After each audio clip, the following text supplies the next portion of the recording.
আসসালামু আলাইকুম রাহমাতুল্লাহ। আপনি কি কঠোর পরিশ্রম করার পরেও অভাব দূর করতে পারছেন না, কিংবা উপার্জিত টাকায় বরকত খুঁজে পাচ্ছেন না? ইসলাম শুধু আমাদেরকে পরকালের পথই দেখায় না, বরং দুনিয়াতে সচ্ছলভাবে বেঁচে থাকার উপায় শিখিয়ে দেয়। আজ আমরা জানবো কুরআন ও সহিহ হাদিসের আলোকে এমন 5টি আমল যা আপনার রিজিকের দুয়ার খুলে দেবে ইনশাআল্লাহ।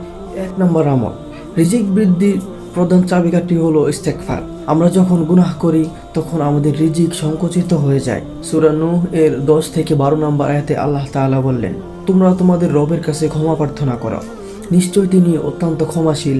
তিনি তোমাদের উপর অজস্র বৃষ্টি দ্বারা বর্ষণ করবেন এবং তোমাদের ধন সম্পদ ও সন্তান সন্ততিতে সমৃদ্ধ করবেন। তাই অন্তত প্রতিদিন 100 বার আস্তাগফিরুল্লাহ পড়ার অভ্যাস করুন।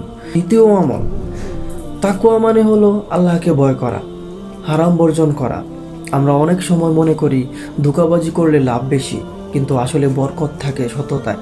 সূরা তালাকে 2 ও 3 নম্বর আয়াতে মহান আল্লাহ তাআলা ঘোষণা করেছেন, যে ব্যক্তি আল্লাহকে ভয় করে আল্লাহ তাআলা তার জন্য পথ বের করে দেন এবং তাকে এমন উৎস থেকে রিজিক দান করেন যা সে কল্পনাও করতে পারে না। 3 নম্বর আমল, আপনি কি জানেন আত্মীয়দের সাথে ভালো ব্যবহার করলে আয়ু ও রিজিক দুটোই বৃদ্ধি পায়?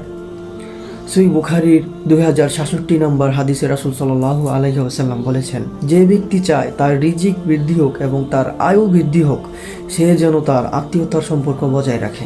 4 নম্বর আমল, আমরা কেবল আমাদের মেধার উপর ভরসা করি, কিন্তু রিজিক দাতা স্বয়ং আল্লাহ তাআলা। সুনানে তিরমিজির 2344 নম্বর হাদিসে বর্ণিত হয়েছে, রাসূল সাল্লাল্লাহু আলাইহি ওয়াসাল্লাম বলছেন, তোমরা যদি আল্লাহর উপর সঠিকভাবে ভরসা করতে তবে তিনি তোমাদের পাখির মতো রিজিক দিতেন, যারা সকালে ক্ষুধার্ত অবস্থায় বের হয় এবং সন্ধ্যায় তৃপ্তি নিয়ে ফিরে আসে বাসায়। মনে রাখবেন, ভরসা মানে ঘরে বসে থাকা নয়, বরং চেষ্টার উপর ফলাফলের জন্য আল্লাহর মুখাপেক্ষী হওয়া বা অকৃতজ্ঞতা প্রকাশ করা। আপনার যা আছে তা নিয়ে আল্লাহর প্রশংসা করুন। আল্লাহ ওয়াদা করেছেন, আপনি কৃতজ্ঞ হলে তিনি আপনার নেয়ামত আরও বাড়িয়ে দেবেন। সূরা ইব্রাহিমের 7 নম্বর আয়াতে আল্লাহ তাআলা বললেন, যদি তোমরা শুকরিয়া আদায় করো আমি তোমাদের অবশ্যই নিয়ামত বাড়িয়ে দেব।